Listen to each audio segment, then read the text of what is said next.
orange things. Squash, carrots, sweet potatoes. I love to cook with orange things. They're full of beta carotene and they're delicious.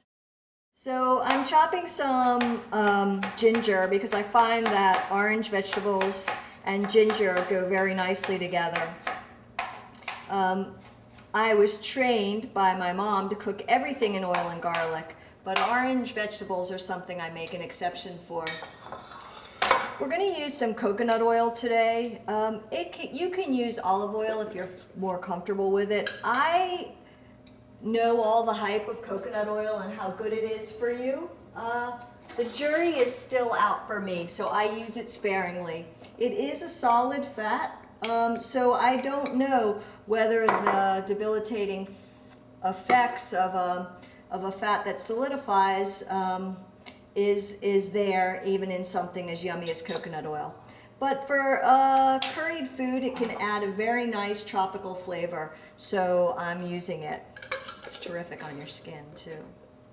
So I'm going to heat the coconut oil. I'm going to add a little bit of chopped ginger, just about a tablespoon, and I'm going to heat that up. Adding some cardamom and my absolutely wonderful staple of sriracha, which I like everything spicy, especially my orange vegetables. I'll put this on the stove and get it warm.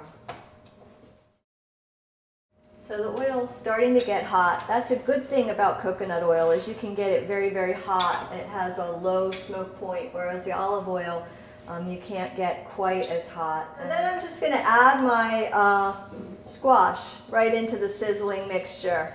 And it's nice to be able to have the right amount of squash to the size of the pan so that the squash just covers the surface area of the pan. It's not too piled up. This is going to let you caramelize the squash a little bit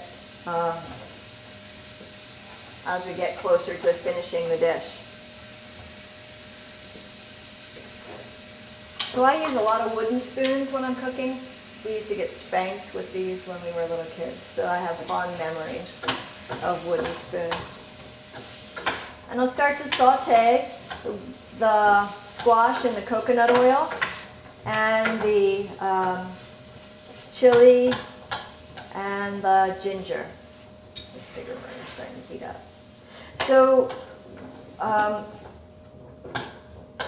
this squash will take a little bit of time, and so we're just going to let it heat, sizzle, and start to brown. For flavor, I like a Whole Foods curry powder. I bring different curry powders back from India, and this one is really just as good as anything that I bring back. It's nice and flavorful, and it's organic. Michelle Kagan introduced me to pumpkin pie spice, which is simply cinnamon, ginger, cloves, and nutmeg, and that also adds a really nice flavor to our orange vegetables. So just about a teaspoon of each, and I'll start to add that in. Now that's going to dry up or absorb some of the coconut oil, and since we don't want the dish to get too greasy, I have a cup of water here. And I do want some aspect of steaming to happen to the squash, but really only at the last minute. So oftentimes what I do, as I might put a yoga video on, not a yoga video that I would practice to, but maybe a philosophy video, and I watch that as I'm cooking. And what that allows me to do is let my food take some time to cook without feeling like it's taking up too much of my life. So I'm learning while I'm cooking.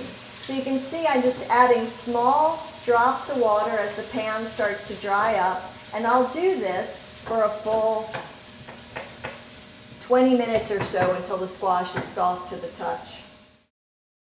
So right at the end, when you feel like your squash is at the desired consistency or very close to the desired consistency and the stove is good and hot, you want to add a splash of maple syrup, and that's going to heighten the sweetness of the dish, so it's totally optional, but it will also allow for some caramelization to really kick in. So the water should be mostly absorbed, but still wet on the bottom of the pan.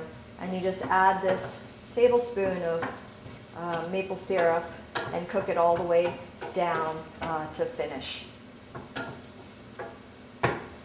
Enjoy.